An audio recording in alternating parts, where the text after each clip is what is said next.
Hi friends, మీకు కనుక ఈ వీడియో నచ్చినట్లయితే తప్పకుండా లైక్ చేయండి. భార్య బతికుండగా మిత్ర మరొక పెళ్లి చేసుకోవడానికి సిద్ధపడ్డాడు. కాబట్టి మిత్రని పోలీసులు అరెస్ట్ చేస్తారు అని చెప్పి అర్జున్ అంటూ ఉంటాడు. ఇక దాంతో మిత్ర నా భార్య చనిపోయింది అని అంటూ ఉంటాడు. అప్పుడు అరవింద, రే మిత్ర, కళ్ళ ముందు నీ భార్య లక్ష్మి కనిపిస్తూ ఉంటే చనిపోయిందని అంటావేంట్రా అని చెప్పి అంటూ ఉంటే తను నా భార్య లక్ష్మి కాదు అని చెప్పి మిత్ర గట్టిగా అరుస్తాడు.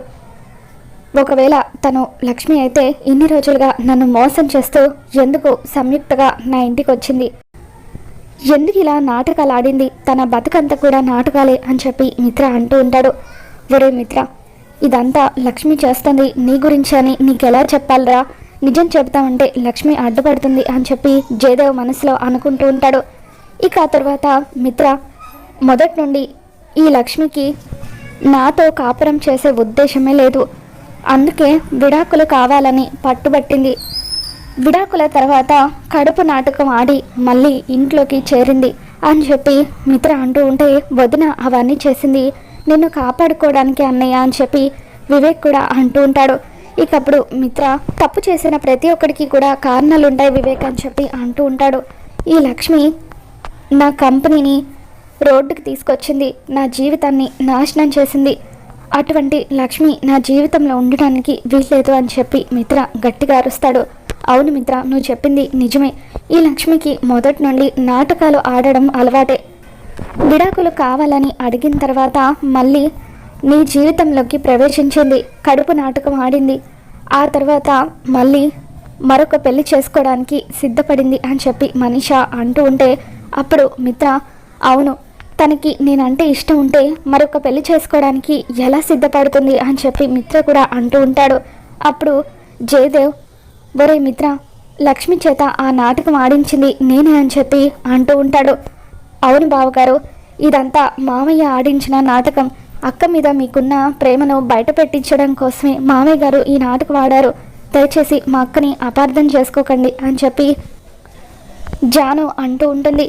ఇకప్పుడు మిత్ర, మరైతే లక్ష్మి బతికి ఉన్నట్లయితే ఇన్ని సంవత్సరాల్లో ఏ ఒక్కరోజు కూడా నా కళ్ళ ముందుకి ఎందుకు రాలేదు అని చెప్పి అంటూ ఉంటాడు.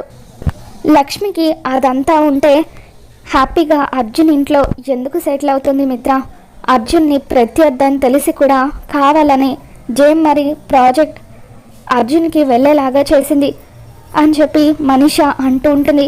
అసలు అర్జున్ ఇంట్లో ఇన్ని సంవత్సరాలు ఉండాల్సిన అవసరం లక్ష్మికి ఏంటి అని చెప్పి మనీషా అంటూ ఉంటే, మనీషా, లక్ష్మి ఏ పరిస్థితుల్లో అలా ఉండాల్సి వచ్చిందో నీకు తెలీదా, అసలు దీని అంతటికీ కారణం నువ్వు కాదా అని చెప్పి అరవింద అంటూ ఉంటుంది. దాంతో లక్ష్మి అరవిందాన్ని మాట్లాడనివ్వకుండా చేస్తూ, అత్తయ్య గారు, ఇది నాకు నా భర్తకి సంబంధించిన సమస్య, మీరు మధ్యలో రాకండి అని చెప్పి అలా అరవిందని మాట్లాడనివ్వకుండా చేస్తుంది.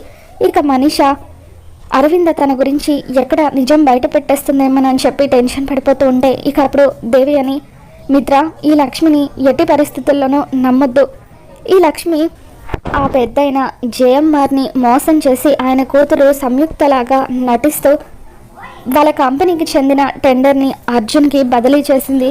అసలు అర్జున్కి తనకు ఉన్న సంబంధం ఎంత బలమైనది కాకపోతే ఈ పని చేస్తుంది, అసలు వీళ్ళిద్దరి మధ్య ఉన్న సంబంధం ఎటువంటిదో ఎవరికి తెలుసు అని చెప్పి దేవి అని అర్జున్కి లక్ష్మికి మధ్య అక్రమ సంబంధం అంటగడుతూ ఉంటే, ఇంకొకసారి నా కోడలి గురించి తప్పుగా మాట్లాడితే చెప్పు తీసుకొని కొడతానని చెప్పి అరవింద దేవి అనికి వార్నింగ్ ఇస్తూ ఉంటుంది. నా కోడలు నిప్పు అని చెప్పి అరవింద అంటూ ఉంటే ఇకప్పుడు అర్జున్, ఆంటీ, లక్ష్మికి నాకు మధ్య ఉన్నది కేవలం స్వచ్ఛమైన స్నేహం మాత్రమే అని చెప్పి అంటూ ఉంటాడు. ఈ లక్ష్మి బతుకంతా కూడా నాటకమే అని చెప్పి దేవి అని అంటూ ఉంటే అప్పుడు జాను మాట్లాడుతూ, అసలు మా అక్కకు ఈ పరిస్థితి రావడానికి కారణం ఎవరత్తయ్య గారు, మీరు కదా, ఎక్కడ ఉన్నా మా అక్కను తీసుకొచ్చి జాతకం పేరుతో బావగారికి ఇచ్చి పెళ్లి చేశారు, ఏ రోజైతే బావని పెళ్లి చేసుకుందో ఆ రోజు నుండి మా అక్కకు కష్టాలే అని చెప్పి మీ వల్లే కదా మా అక్క జీవితం నాశనమైందని జాను దేవి అని నిలదీస్తూ ఉంటే ఇకప్పుడు లక్ష్మి, జాను ఏం మాట్లాడుతున్నావు నువ్వు అంటూ ఒక్కసారిగా జాను చెంప పగలగొడుతుంది. ఇది నాకు నా భర్తకు సంబంధించిన విషయం, నువ్వు పక్కకు వెళ్ళు అని చెప్పి అలా జాను మీద లక్ష్మి విరుచుకుపడుతూ ఉంటుంది. లక్ష్మి ఎందుకే మాట్లాడే వాళ్ళను మాట్లాడనివ్వవు, మాట్లాడాల్సిన నువ్వు నిజం చెప్పవు, ఎందుకే ఇలా చేస్తున్నావు అని చెప్పి అరవింద బాధపడుతూ ఉంటుంది. నా షేర్స్ అన్నీ కూడా ఈ లక్ష్మి ప్రవీణ్ మిట్టల్కి రాసిచ్చేసింది, నేను రోడ్డును పడేలాగా చేసింది.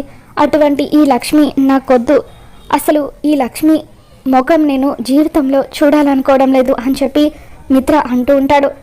లక్ష్మి మాకు కోడలుగా కావాలరా అని చెప్పి అరవింద అంటూ ఉంటుంది. అయితే నేను వద్దా మామ అని చెప్పి మిత్ర అంటాడు.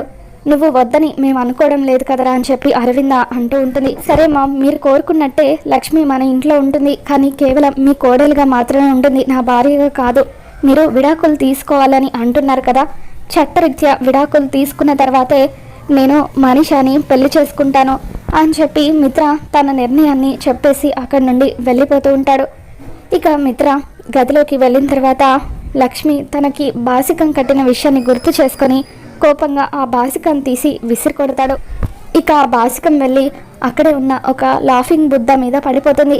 ఇక గతంలో ఆ లాఫింగ్ బుద్ధని లక్ష్మి తనకు గిఫ్ట్గా ఇచ్చిన విషయాన్ని మిత్ర గుర్తు చేసుకుంటాడు. గతంలో లక్ష్మి ఆ లాఫింగ్ బుద్ధాని మిత్ర చేతికి ఇస్తూ ఇది నా జ్ఞాపకంగా మీకు ఇస్తున్నాను అని చెప్పి అంటుంటే ఎవరైనా గిఫ్ట్గా ఇస్తారు, నువ్వేంటి జ్ఞాపకంగా ఇస్తున్నావని మిత్ర అంటాడు. మరేం లేదు, నేను మీ దగ్గర లేనప్పుడు ఇది జ్ఞాపకంగా ఉంటుంది కదా, అందుకే ఇస్తున్నాను అని చెప్పి లక్ష్మి అంటూ ఉంటుంది.